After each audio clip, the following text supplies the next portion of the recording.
My name is Guegan, the president of the Global Collaboration Institute. I'm honored to welcome you today to our dialogue, Reimagining Resilience, Insights from the NATO Summit. We live in a time where the speed of change is rapid. Big decisions are made quickly. In the middle of this fast-paced world, there's a powerful voice growing stronger. This is the voice of people who want peace, who dream of a connected world, who strive for resilience and better adaptability. This is the voice that the Global Collaboration Institute is here to amplify. We don't aim to break down existing structures. Instead, we want to enhance them by giving a platform to voices that have been overlooked or silenced. We recognize that in our global community, isolation is not a choice. We need to collaborate and work together. We support a concept we call meta-collaboration. It's about togetherness, solidarity, including everyone, sustainability, resilience, and community participation. We live in a world that can sometimes be divided, but we choose to be a source of hope. Today, we are here not just to talk, but to reimagine resilience. We're lucky to have an outstanding panel of thought leaders who will share their insights and ideas. Their wisdom will help us understand more and build stronger partnerships. Thank you for joining us on this journey. I hope our discussion today will inspire new ideas, shape resilient futures, and help us reimagine the world. Let's seize this opportunity to learn, adapt, and thrive in our rapidly changing world. Thank you, and let's look forward to an enriching and engaging session together. And now, I will pass the floor to Musawar. Musawar is president of the Youth Diplomacy Forum and is also the voice we wanted to listen first today, as he's very interested in the topic of the NATO Summit and resilience. So please, Musawar. Thank you so much, Ms. Yuli, for the introduction. And this is indeed a very important topic, especially we have seen the summit that happened by NATO in Vilnius, the Lithuanian capital. And there were some important developments as well. So before moving towards the discussion, first I would like to focus on talking about what basically this NATO summit is, and then we will move forward. So for that, if you allow me, I would like to share my screen so that I show you the presentation which I prepared regarding the NATO Summit 2023. So can you see the screen now? Yes, we can. Thank you. Okay. Yeah. So today we are going to talk about the implications of NATO Summit. Basically, our topic is resilience and insights from this NATO Summit 2023. What are the takeaways from this summit?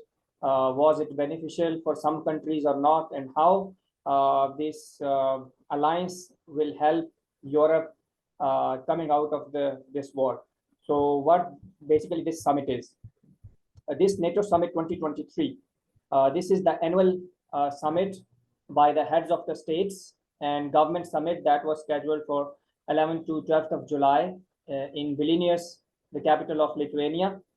The summit in Vilnius was focused on strengthening the deterrence and defense of the allied countries in response to the complete unpredictable security environment faced by the Cold War. The meeting also involved reviewing the significant increases in defense spending as well as continuing support to Ukraine.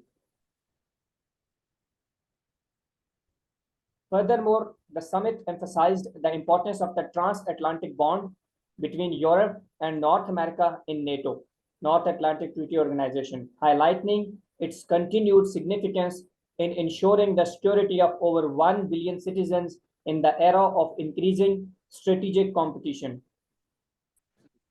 There were some key decisions at the Vilnius summit. I would like to focus on them. The first one was increased support to Ukraine. So NATO allies agreed on a package with 3 elements that will bring Ukraine closer to NATO. This includes a multi-year program of assistance to help rebuild the Ukrainian security and defense and ensure full interoperability between the Ukrainian armed forces and the alliance. Then the establishment of NATO-Ukraine Council, that was a positive step in this summit.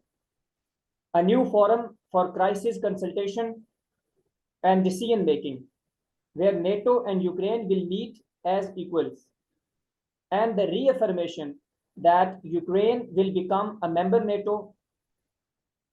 of NATO, and agreement to remove the requirement for a membership action plan, because we have seen by EU side, by the NATO side, that they have removed the membership action plan for Ukraine to be a part of NATO, and then later on to become a member of the European Union. And then they removed the process for Ukraine. Then the second key decision was strengthening the deterrence and defense. So when we talk about deterrence and defense, it is that the NATO leaders, most importantly, the United Kingdom, the leaders of UK, United States, and France, they agreed to further enhance NATO's deterrence and defense posture in all domains, including strengthening forward defenses and the alliance's ability to rapidly reinforce an ally that comes under threat. The alliance put in place a new generation of 3 regional defense plans for the North, the Center, and the South on existing strategic and other domains. Then to execute these plans, NATO will put 300,000 troops at high readiness, including substantial air and naval combat power. The third key decision was the more ambitious defense investment pledge. So NATO leaders set a more ambitious defense investment pledge in which allies will invest minimum 2% of GDP annually on defense to resource NATO's new defense plans and force model, as well as to contribute to the alliance's operation, missions, and activities in a more contested security environment.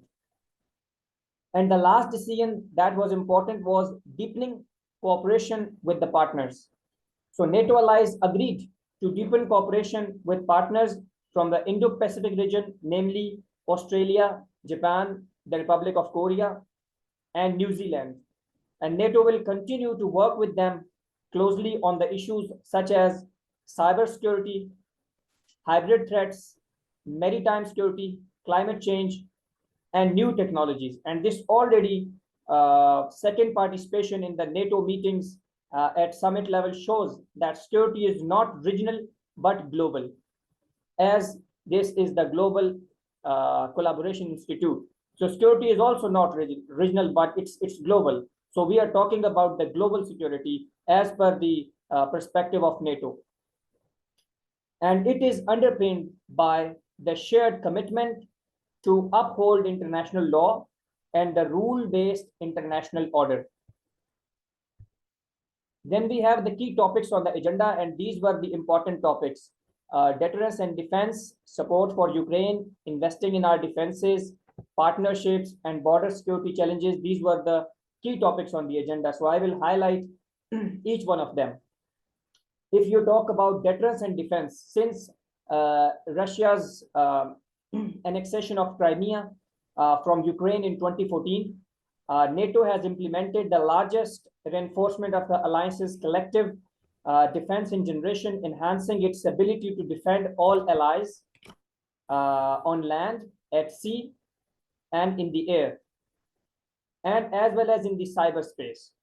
So in response to Russia's full-scale war with Ukraine in 2022, or you can say the Russian invasion of Ukraine, NATO is further stepping up its deterrence and defense, including new regional defense plans and a new force model with more troops at higher readiness. So NATO want more troops so that they can be ready if they face any situation in terms of other NATO member states, if they face any kind of attack. So that is why they are trying to invest in the defense posture. They are trying to invest in the military capabilities, and especially to strengthen not only the security of Europe, but as per the NATO, this is also for Japan, for New Zealand, wherever there is a presence of NATO. Then the second key topic was support for Ukraine. As we have seen, this is almost 1.5 years of this Russia-Ukraine war. So this was one of the important topic on the agenda. That was the support for Ukraine. So if we talk about the support for Ukraine, NATO allies are providing an unprecedented level of support to Ukraine and helping the country to uphold its right of self-defense as enshrined in the UN Charter. And this includes air defense, artillery training for the Ukrainian soldiers, including on 4th generation jet fighters. And these contributions help Ukrainians defend their country and retake occupied land. And I think without the support of NATO, without the support of Europe and United States, I think it was difficult for Ukraine to sustain at this level, especially after 1.5 years. It was difficult for Ukraine to even stay for, I would say, 1 to 2 months, even if there was not the support of NATO and Europe, and most importantly, the United States. So this was the key topic on the agenda. Then the third point is investing in our defense. This is again the same point, like NATO allies have been stepping up defense spending and investing in key capabilities. And by the end of 2022, European allies and Canada had invested over $350 billion US. And this is the report of NATO. This is the official report of NATO.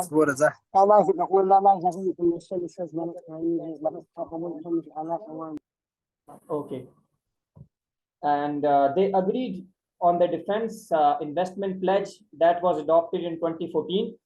And now in 2023 in Vilnius, the capital of Lithuania, allies decided on a new defense investment pledge to spend a minimum 2% of the GDP of on their defense annually. And this is for all NATO member states, including the Republic of Turkey. Then the last but not least, no, this is the fourth point. We have the partnerships. Definitely partnerships are important. NATO is stepping up cooperation and its network of partners, including in Europe and the Indo-Pacific region, and with other international as well. So in particularly with the European Union. So Finland and Sweden, they were invited to join the alliance at last year's summit in Madrid. Then Finland joined NATO earlier this year, and Sweden is already integrated in every aspect of NATO. And finally, the Turkey has also lifted up its restrictions on Sweden so that Sweden can join NATO, and then whatever the process they will follow to be accession to be a part of European Union. And as soon as the allies will ratify, they will become, they will ratify the accession protocol. They will become the member state of NATO, and then the European Union. And the last point is the broader security challenge. So NATO faces challenges not just from conventional military threats, but also from broader security disasters like terrorism, climate change, hybrid warfare, new technologies. These are also threats somehow to NATO. And that is why the alliance is committed to a 360-degree approach to security, ensuring that allies can maintain their resilience and protect their people from all potential threats. NATO and allies are working together to tackle these challenges, including by adopting a climate change and security action plan, cooperating with the European Union to protect the critical infrastructure, and launching a new innovation accelerator, an investment fund that is most important to develop the emerging technologies and maintain the NATO's technological edge. So that was comes into the broader security challenge. So that was just my little presentation about the NATO summit and what were the key takeaways from this summit. So if you have any question, you can ask at the end. So thank you so much, and thank you so much, Ms. Yuli. Yeah, thank